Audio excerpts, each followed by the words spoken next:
Welcome back. आगे बढ़ेंगे और आप रुख करेंगे भवाना का। इंतजामिया और म्यूनसिपल कमेटी की गफलत है। लारी अड्डा जो है वो मसाइलिस्तान बन गया। मुसाफिरों के लिए बैठने का कोई खातिर ख्वाह इंतजाम नहीं, जबकि पीने का साफ पानी मुयसर नहीं। नासिर अली की रिपोर्ट देखते हैं।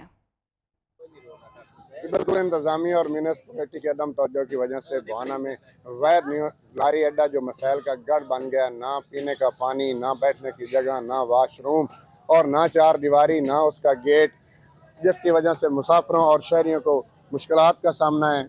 मेरे साथ शहरी मौजूद हैं, इनसे बात करते हैं। बताइएगा, यहाँ पर ना वाशरूम है, ना बैठने की कोई जगह है, ना चार दीवारी है। हुकूमत से क्या मुतालबा है? मेरा हुकूमत से मुतालबा है कि इस पुराना लारी अड्डा को चार दीवारी चाहिए और इसको गेट चाहिए और बैठने की जगह चाहिए और छाँव चाहिए। अब गर्मी का मौसम आ रहा है और यहाँ वाशरूम होना चाहिए, यहाँ पानी का इंतज़ाम होना चाहिए। ड्राइवर भी यहाँ बहुत तंग है और साथ ही जो है